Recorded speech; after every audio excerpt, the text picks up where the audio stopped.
H D. Revanna ಅವರ ಜಾಮೀನು ಅರ್ಜಿಯ ಭವಿಷ್ಯ ಏನಾಗುತ್ತೆ ಅನ್ನೋ ಪ್ರಶ್ನೆಯ ಬೆನ್ನಲ್ಲೇ ಹಿರಿಯ ವಕೀಲ ಸಿ.ವಿ. ನಾಗೇಶ್ ಅವರ ವಾದ ಮಂಡನೆ ಮುಕ್ತಾಯಗೊಂಡಿರೋದ್ರ ಬಗ್ಗೆ ಮಾಹಿತಿ ಲಭ್ಯ ಆಗ್ತಾ ಇದೆ. ಸೊ ಏನಾಗುತ್ತೆ ಜಾಮೀನು ಭವಿಷ್ಯ ಅನ್ನೋದು ಪ್ರಶ್ನೆ ಆಗ್ತಾ ಇದೆ. ಕೆಲವೇ ಕ್ಷಣಗಳಲ್ಲಿ ರೇವಣ್ಣ ಅವರ ಬೇಲ್ ಭವಿಷ್ಯ ನಿರ್ಧಾರ ಆಗ್ಲಿಕ್ಕಿದೆ. ಸಾಕಷ್ಟು ಕೇಸ್ಗಳ ಉಲ್ಲೇಖವನ್ನ ಸಿ.ವಿ. ನಾಗೇಶ್ ಅವರು ಕೌಂಟರ್ ಆರ್ಗ್ಯುಮೆಂಟ್ ಮಾಡಬೇಕಾದ್ರೆ ಮಾಡ್ತಾ ಇದ್ದದನ್ನ ನಾವು ಗಮನಿಸ್ತಾ ಇದ್ವಿ. ಹಲವು ಕೇಸ್ಗಳ ಉಲ್ಲೇಖ ಮಾಡಿದ್ರು.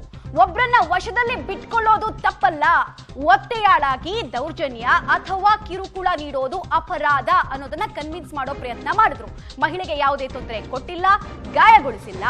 ರೇವಣ್ಣ ಮನೆಯಲ್ಲಿ ಇನ್ಫ್ಯಾಕ್ಟ್ ಆ ಮಹಿಳೆ 10 ವರ್ಷ ಕೆಲಸ ಮಾಡಿದ್ದಾರೆ.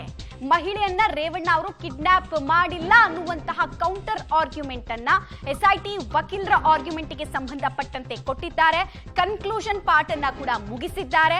ನಾನಾಗ್ಲೇ ಹೇಳ್ತಾ ಇದ್ದ ಹಾಗೆ ಧೀರಜ್ ಸಿಂಗ್, ದಯಾನಂದ್ ಸರಸ್ವತಿ ಪ್ರಕರಣಗಳ ಉಲ್ಲೇಖ ಮಾಡಿದ್ರು. ಅವ್ರು ಹೇಳ್ತಾ ಇದ್ದಿದ್ದು ಬಹಳ ಸ್ಪಷ್ಟ. ನೀವು ವಾದ ಪ್ರತಿವಾದವನ್ನ ಆಲಿಸ್ತಾ ಇದ್ದಿದ್ರೆ ಅಕ್ಯೂಸ್ಡ್ ಗಳಿಗೆ ಬೆದರಿಕೆ ಹಾಗೂ ಬೇಡಿಕೆಯನ್ನ ಇಟ್ಟಿಲ್ಲ. ಈ ಪ್ರಕರಣದಲ್ಲಿ ಹಿಂದಿನ ಹಲವು ಪ್ರಕರಣಗಳಲ್ಲಿ ಅಕ್ಯೂಸ್ ಗಳಿಗೆ ಬೇಡಿಕೆ ಹಾಗೂ ಬೆದರಿಕೆ ಹಾಕಿದ್ರಿಂದ ನೀವು 364A ಸೆಕ್ಷನ್ ಹಾಕೋದು ಸರಿ, ಬಟ್ ಇಲ್ಲಿ ಸಾಕ್ಷ್ಯಗಳೇ ಇಲ್ವಲ್ಲ ಅನ್ನೋದು ಸಿ.ವಿ. ನಾಗೇಶ್ ಅವರ ವಾದದ ಹುರುಳಾಗಿತ್ತು.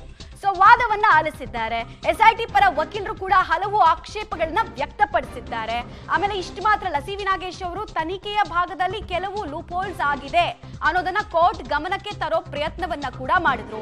ಇದಕ್ಕೆ ಆಕ್ಷೇಪವನ್ನ ಕೂಡ ಎಸ್ಐಟಿ ಪರ ವಕೀಲರು ಎತ್ತಿದ್ರು. ಹೀಗಾಗಿ ಇಂಟ್ರೆಸ್ಟಿಂಗ್ ಆಗಿ ಸಾಗ್ತಾ ಇತ್ತು ಪ್ರತಿ ವಿಚಾರಗಳ ವಾದ ಪ್ರತಿವಾದ. ಧೀರಜ್ ಸಿಂಗ್ ಅವರ ಪ್ರಕರಣವನ್ನ ಉಲ್ಲೇಖಿಸಿದ್ರು, ದಯಾನಂದ ಸರಸ್ವತಿ ಅವರ ಪ್ರಕರಣವನ್ನ ಉಲ್ಲೇಖಿಸಿದ್ರು.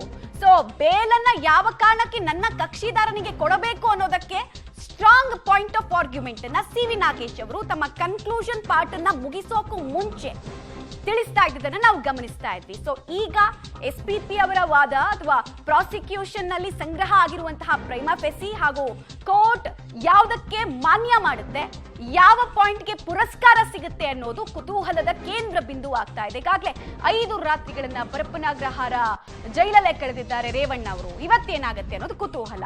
ಡೀಟೇಲ್ಸ್ ನೋಡ್ತಾ ಇದೀವಿ. ರೇವಣ್ಣ ಅವರಿಗೆ ಟೆನ್ಷನ್ ಮೇಲೆ ಟೆನ್ಷನ್ ಕಂಟಿನ್ಯೂ ಆಗ್ತಾ ಇದೆ. ಜಾಮೀನು ಭವಿಷ್ಯ ಏನು, ರಿಲೀಫ್ ಸಿಗುತ್ತಾ, ಲೀಗಲ್ ರೆಮಿಡಿ ಇವತ್ತಾದ್ರೂ ಸಿಗುತ್ತಾ ಅನ್ನುವಂತಹ ಪ್ರಶ್ನೆ.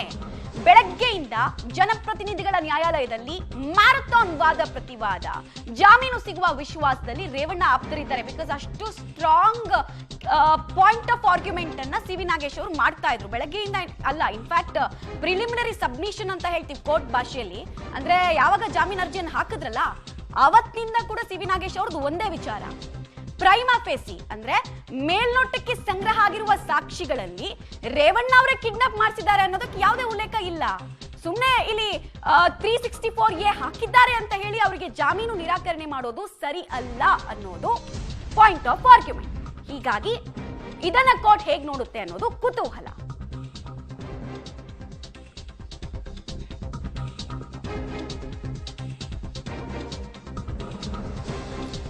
ಡೀಟೇಲ್ಸ್ ಕೊಡ್ತಾರೆ. ನೇರ ಸಂಪರ್ಕದಲ್ಲಿ ಜಾಯ್ನ್ ಆಗ್ತಾ ಇದ್ದಾರೆ ನರಸಿಂಹಮೂರ್ತಿ. ಸದ್ಯಕ್ಕೆ ಏನಾಗ್ತಾ ಇದೆ? ಈಗ ಕನ್ಕ್ಲೂಷನ್ ಪಾರ್ಟ್ ಅನ್ನ ಸಿ.ವಿ. ನಾಗೇಶ್ ಅವರು ಮುಗಿಸಿದ್ದಾರೆ.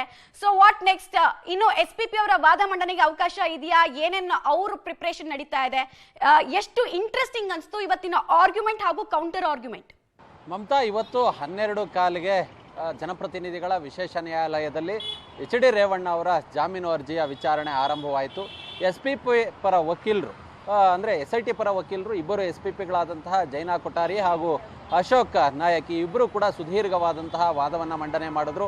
ಯಾವುದೇ ಕಾರಣಕ್ಕೂ ಇವರಿಗೆ ಜಾಮೀನನ್ನು ಕೊಡಬಾರ್ದು, ಇವರ ಮಗ ಸಂಸದ, ಇವರ ಮಗನ ಮೇಲೆ ಅತ್ಯಾಚಾರ ಪ್ರಕರಣ ದಾಖಲಾಗಿದೆ, ಕಿಡ್ನಾಪ್ಗೆ ಒಳಗಾದಂತಹ ಸಂತ್ರಸ್ತೆಯೇ ಇಲ್ಲಿ ಆಕೆಯೇ 364 ನಡಿ ಅಂದರೆ 376 ನಡಿ FIR ಅನ್ನು ದಾಖಲು ಮಾಡಿದ್ದಾರೆ. ಹೀಗಾಗಿ ಇವ್ರಿಗೇನಾದ್ರು ಜಾಮೀನು ಕೊಟ್ಟರೆ ಇತರ ಸಂತ್ರಸ್ತೆಯರು ಬಂದು ಹೇಳಿಕೆ ಕೊಡೋದು ಕಷ್ಟವಾಗುತ್ತೆ, ಇವರು ಪ್ರಭಾವಿಗಳು, ಹೀಗಾಗಿ ಜಾಮೀನನ್ನು ಕೊಡಬಾರ್ದು.